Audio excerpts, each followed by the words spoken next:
Well, it's a pleasure to be here. We're going to spend about the next hour or so talking about a real common, one of the most common types of cancer that we deal with, prostate cancer, and especially about some new stuff, the role of MRI to help us in the detection, biopsy, and also even more recently the therapy of prostate cancer.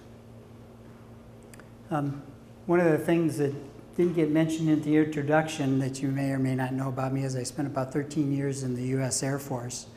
Part of that was as a flight surgeon, and most of it was as a radiologist. And one of the reasons I'm talking with you tonight is something that I call kind of the prostate syzygy. There's a few things that have happened in the last few years that have pushed MRI out to the forefront of detecting prostate cancer.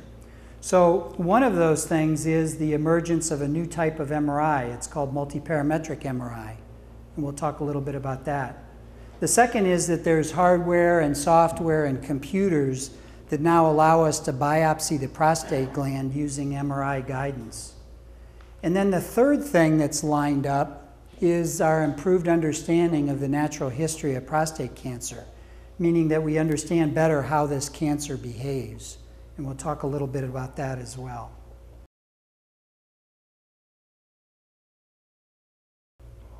Now, prostate cancer is, after skin cancer, the most frequently diagnosed cancer in men. Okay, so second most common cancer diagnosis after skin cancers. Of all the types of cancers that are diagnosed worldwide, 1/4 of those diagnoses is prostate cancer. So very, very common. After lung cancer, it's the second leading cause of cancer death in men. Look at how common this is. While 1 in 8 women is affected with breast cancer, 1 in 6 men is affected with prostate cancer, even more common than breast cancer. And unfortunately, it's still the case that in 2012, 1 in 35 men will die from prostate cancer. Now let's talk a little bit about screening for prostate cancer. This has gotten a lot of press recently, the serum PSA and also the digital rectal exam. And most of that press has not been very good recently. On physical examination, so something your doctor can do, there's a thing called the digital rectal exam. And this is where we insert our finger into the rectum and actually palpate the prostate gland directly to feel for a mass or a nodule. Now it turns out the sensitivity, meaning if there is a cancer there that we pick it up with our fingertip, is only 37%. So only about 1/3 of the prostate cancers can we actually feel, so it's not very sensitive. The other thing we do for screening is called a serum PSA test. This is the blood test where we draw some blood, usually beginning after the age of 50, and we measure the PSA in it. Now in the United States we use a cutoff of 4, and with a cutoff of 4 we'll pick up about 80% of the cancers that are there. But notice that 20% of the cancers get missed, and also notice that our specificity is very low. That means if it's elevated, it could be due to other things other than prostate cancer. Also notice some of the problems we have. 15% of men that have a normal PSA have prostate cancer. So 15% of men that have a normal PSA are walking around with prostate cancer. Even more commonly, 70% of men who have an elevated serum PSA never develop prostate cancer. Their serum PSA is elevated for other reasons. They have inflammation of their prostate gland, that's called prostatitis, or they have benign enlargement of the prostate gland, that's called benign prostatic hyperplasia, or BPH. So other things can cause that PSA to be elevated. Now there are a couple of studies that have been done looking at screening for prostate cancer to see if screening actually reduces the mortality of prostate cancer. One study was done here in the United States, the other was done in Europe. Well, look, both of them had similar results, and both of them were published in the New England Journal of Medicine, which is one of our highest profile journals. The European study looked at over 180,000 men that were randomly assigned to either having screening with the serum PSA or a control group that had no screening, so nothing was done with them. And they followed these men for 9 years to see if screening actually improved those guys' survival. And it turns out that the screening period PSA did reduce the death rate from prostate cancer by about 20%. So that's good. The downside, and the reason that screening's gotten a lot of bad press recently, is that the PSA can result in overdiagnosis and, even more importantly, overtreatment of prostate cancer. I don't have a real big problem with overdiagnosis of prostate cancer, but overtreatment is a problem. If we overtreat this disease, the problem is that most of the therapies for prostate cancer are what we call whole gland therapy. That means radical prostatectomy, where the whole prostate gland is removed, or radiation therapy, where the whole gland is radiated, or hormone therapy. And these whole gland therapies, they have up to a 50% risk of causing erectile dysfunction and up to a 25% risk of causing urinary incontinence. So when I took the Hippocratic Oath, one of the first things I said was, I will do no harm. That's an important part of medicine, do no harm, right? Unfortunately, whole gland therapy does some harm. And so we really need to find ways that we avoid doing harm to patients that really don't need therapy for their prostate cancer. And that's one of the important applications of MRI, is to find the prostate cancers that are more aggressive so that we treat those with whole gland therapy and not the ones that are less aggressive. Now, in the United States, the gold standard, meaning the best way up until now to find prostate cancer, was called a TRUS biopsy. This is an acronym that stands for transrectal, so through the rectum, ultrasound-guided biopsy. So with this, an ultrasound probe is inserted in the rectum and random biopsies of the prostate gland are taken. So they're not directed at the tumor, they're just randomly acquired through the prostate gland. This is a very common procedure. Between 1 million and 1.2 million transrectal ultrasound-guided biopsies are performed mostly by urologists in office in the United States. When this is done, on average, 12 core biopsies are randomly taken. And notice that with the gold standard, the best thing that we've had up until now, our detection rate, our sensitivity for finding the prostate cancer was only about 40%. And our specificity about 80%, meaning if we did diagnose it as prostate cancer, that it wasn't due to something else. The false negative rate, which means if the biopsy is negative, what are the chances that we miss the cancer, is very high with TRUS biopsy.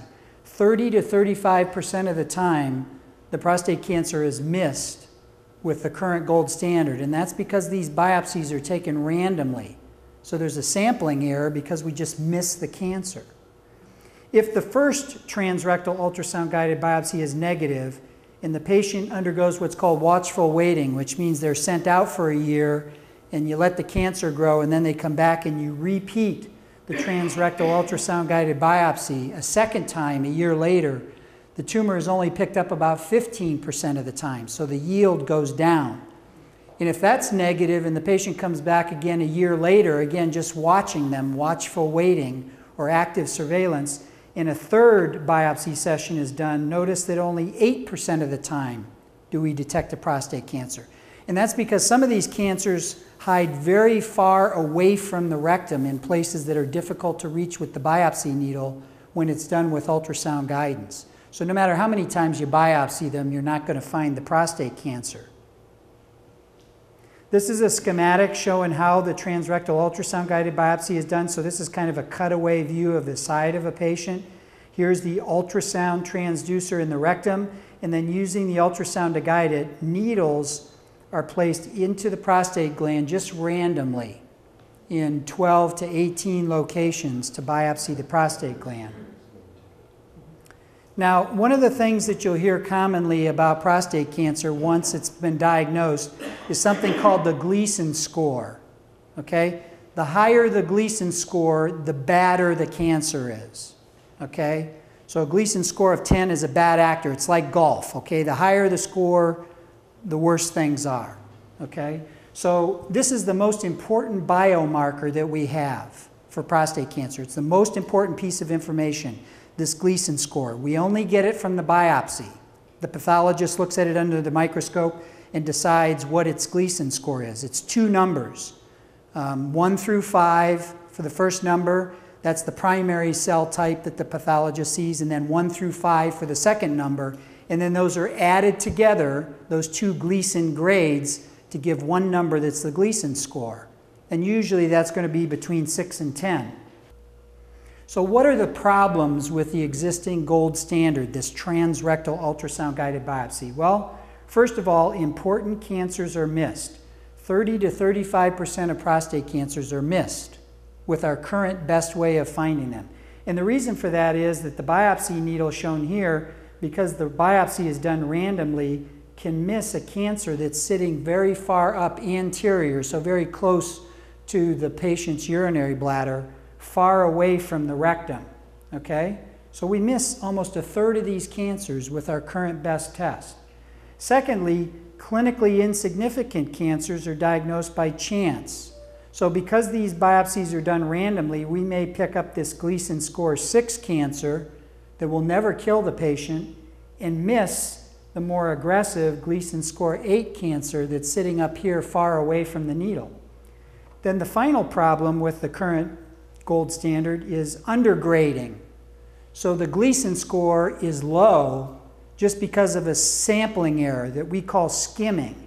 And that happens 35 to 45% of the time. What do I mean by skimming? Well, because the biopsy is random, we may catch the part of the tumor that's not very aggressive and give it a Gleason score 6, when in fact there's a more aggressive part of the tumor sitting here that's a Gleason 8, 9, or 10 that would alter the therapy of the patient and alter their prognosis.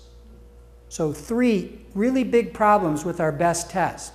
Now, you might say, well, why is this still around? Well, it was the best we've had, okay? That's why for 20, 30 years, this has been the pathway that we've used. It's only been in the last 2, 3 years that an emerging role for MRI has developed.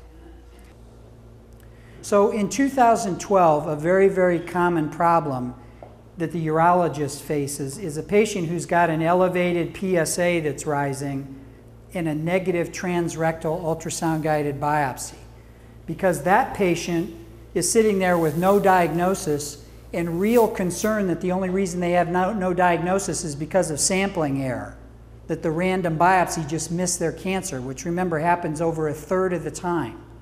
So that patient is sent home in kind of limbo or purgatory for a year, where they just let the cancer grow for a year, and then the patient comes back in a year and has a repeat transrectal ultrasound-guided biopsy. So what's new and what's emerging? The new thing is a new type of MRI. This is a diagnostic type of an MRI, and it's called multiparametric MRI. Now,